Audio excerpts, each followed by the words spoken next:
आज मेरी तबीयत ठीक नहीं है, हम कल बात करेंगे। मैंने हाँ बोला और फोन रख के सो गया। रात के 2 बजे अचानक से मेरी आंख खुली। न जाने कैसे उसका नंबर मिला दिया। उसका नंबर दूसरी लाइन पर मसरूफ था। 5 मिनट बाद मुझे वापस कॉल आई। उसकी छोटी बहन बोली कि मोबाइल मेरे पास है और आप ही सो रही हैं। अगले दिन सुबह से शाम हो गई लेकिन उसने मुझसे राब्ता नहीं किया। मैंने दोबारा से कॉल की और देखा तो फिर से नंबर मसरूफ मिला आ रहा था। 1 मिनट बाद कॉल बैक आई और उसने मुझे कहा कि मैं कजन से बात कर रही थी। मैं खामोशी से उसकी बात सुनता रहा और फिर कुछ वक्त तक हम दोनों खामोश रहे।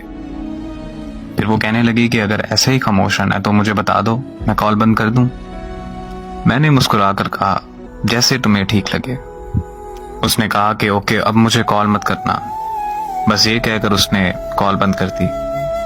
मैंने कुछ देर बाद उसे फिर कॉल कर दी। इस बार फिर से उसका नंबर मसरूफ आ रहा था। फिर उसने मेरी कॉल अटेंड की और वो बहुत खूब गुस्सा होने लग गई और मुझसे कहने लगी कि मेरी बात ध्यान से सुनो कि मैं अब तुमसे प्यार नहीं करती, मैं किसी और को पसंद करती हूँ। 6 साल का रिश्ता उसने एक पल में खत्म कर दिया। मैंने उससे पूछा कि आखिर कौन है वो लड़का। वो मुझसे कहने लगी तुम होते कौन हो मेरी लाइफ में इंटरफेयर करने वाले। मैंने उससे कहा कि यार मैं तुमसे प्यार करता हूँ, तुम मुझे भूल गई।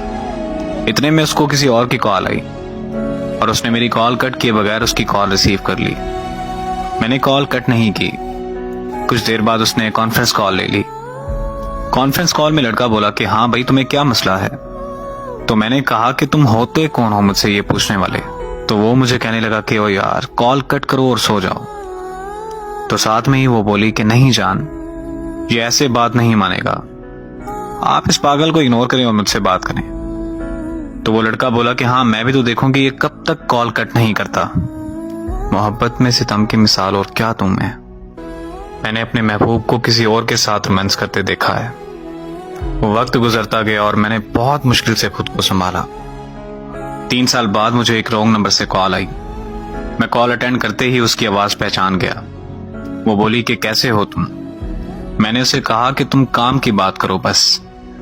तो कहने लगी कि तुम मुझसे अभी तक नाराज हो। मैं खामोश रहा और फिर पूछा उसने कि तुमने शादी कर ली। तो मैंने पूछा कि तुमने कर ली।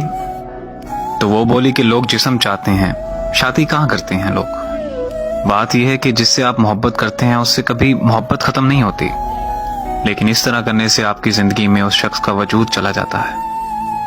और जिंदगी में मोहब्बत होती है, लेकिन उस मोहब्बत का मतलब एक शख्स से वफा करना होता है। और खुदारा मेरी उन लोगों से गुजारिश है कि जिस्मों से खेलकर मोहब्बत के नाम को बदनाम मत कीजिए।